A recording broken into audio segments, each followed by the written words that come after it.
Last summer we started a copper bullet conversation.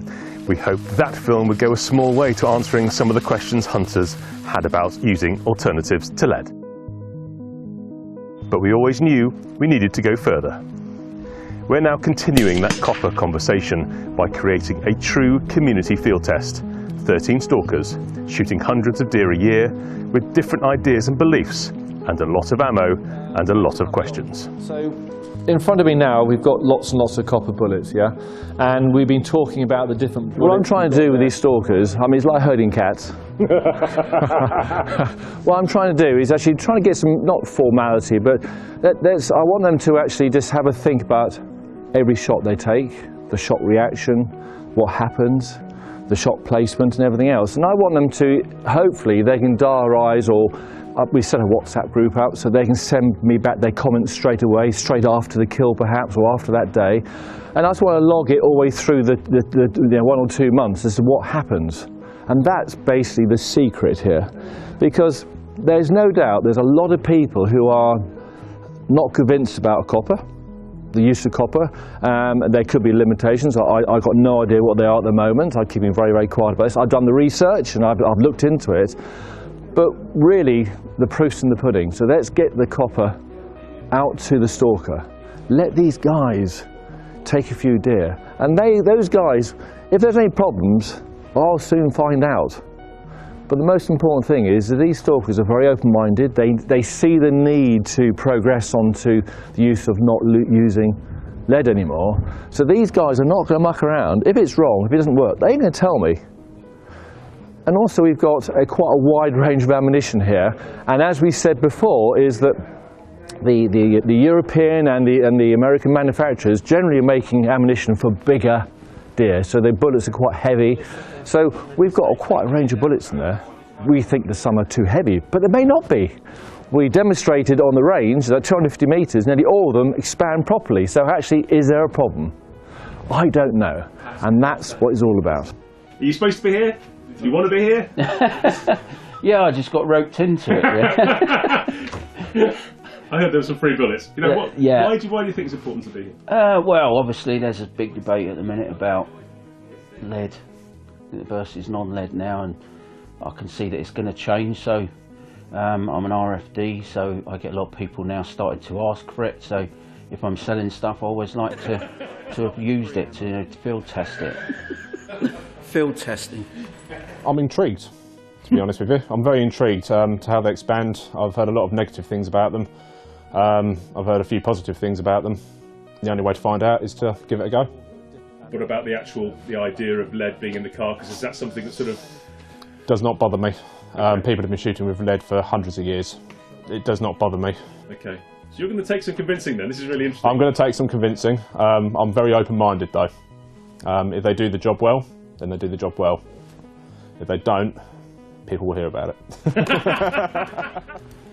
It changes for the better if public opinion changes. That's the main criteria, I think. Public opinion has to change, and us as the shooting fraternity have to be seen and acting in the accordance with how opinion needs to change. We're passionate about the food element, which is why this is important. We can't really now market it when we know ourselves that there is a toxicity level in there.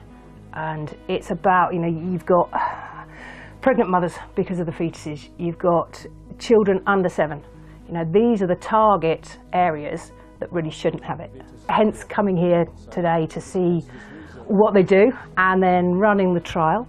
And if we can move, which hopefully, we should be able to do, then that's great. Open-minded? Yeah, open-minded. I think, isn't everybody sceptical? We're sort of set back in the dark ages, but like everything, it's got to move forward. That being the case, we shall see. And I think, with the group of people we got, we're currently shooting lead. By shooting this, it will give us a quite decisive view on what the difference is between the two. So it's quite a good exercise, I think. I'm a convert. I don't have a problem with it because I've seen it, tested it, trialled it myself. I've seen what it does on the animals that I've shot. But I can see the hesitance and the reluctance from people who are still on lead. So I offered to come in and do this with Tim and with the guys So possibly some of my experience I can pass on to them to help convert them to understand the necessity to change. Then we move on to paper targets. Yeah, this is part of the journey, and if I can do that with the help of field sports and writing in magazines, I've done my bit. I'm not banging a drum. I'm not political saying, oh, we should move to copper. No, we know, guys, as all stalkers, we do know that perhaps we do need to move on to non-toxic ammunition. Are you all 100 metre zeros? Are you more, are you less? I bet he's going to be more than most people. First off, Tim needs all the shooters to find out where they are on the big steel target on the range. Then hit the paper. Who's okay so far? I'm really pleased at the moment how it's worked out. I've never met these characters before, these deer stalkers, and I think by choice we've got quite a wide variety of people. We've got people who are shooting over 200 animals a year. We've got down to people who do 40, 50 a year. So a wide range of people. We've got butchers, shooting for butchers I've got as well. So I think at the moment we've got a very good cross-section of hunters, and I think that's what's going to give us hopefully a very, very open, unbiased, wide view of actually how, you know, non-lead or copper can work in the field. Go horribly wrong, couldn't it? On the other hand, it could go.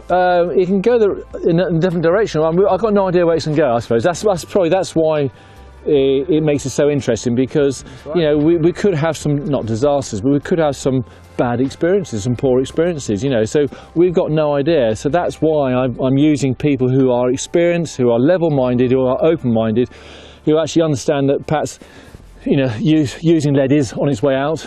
So, you know, we need to learn, and that's what we're here for. It's always a school day with you, Mr. Yep.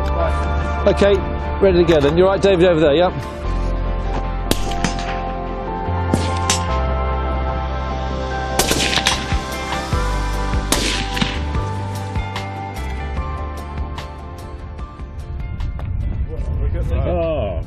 Oh, that's good. Miles. Happy boy. Yeah. Mine's high. Oh, I've got to have that one, of course. I'll never do that again.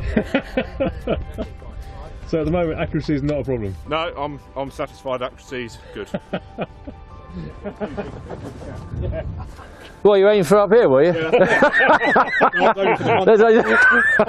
Yeah. Yeah. Good shooting, guys. Right. Picks up. Yep.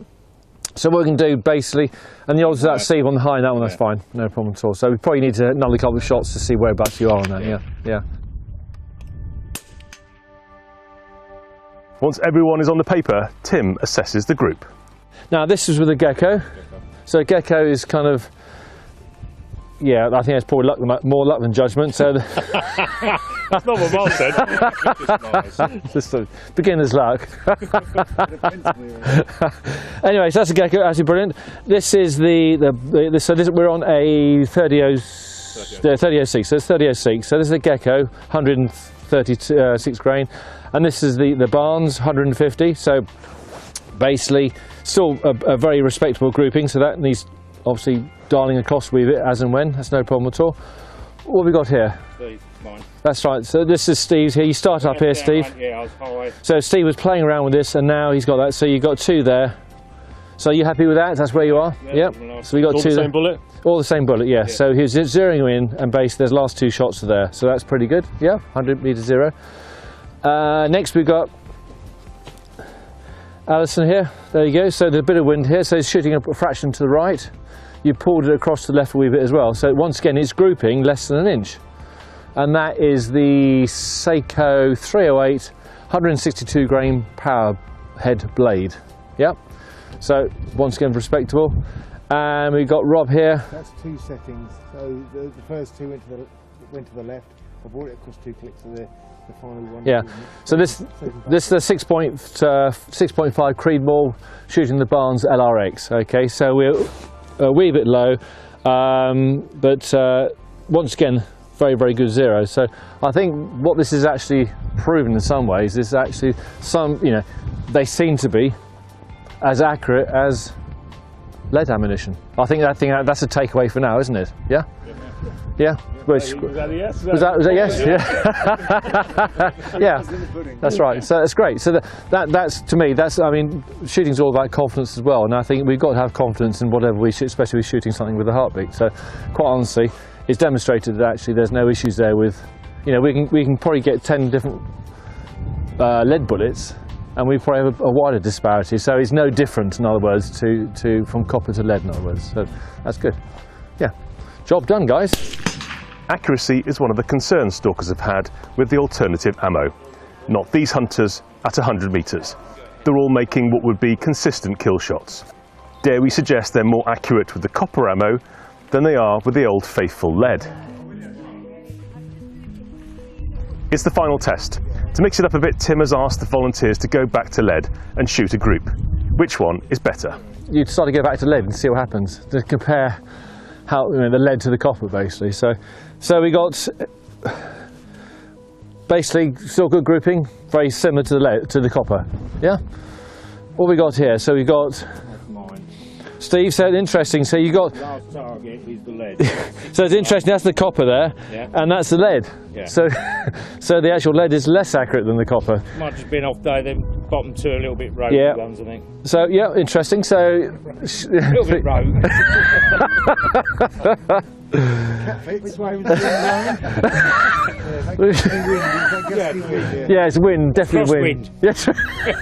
Ali? Yeah. So That's the lead, that's the copper. so that's the copper there. Yeah. About an inch, and this is your lead. So yeah, okay, so still very respectable. Different point of impact, as you expect in some ways.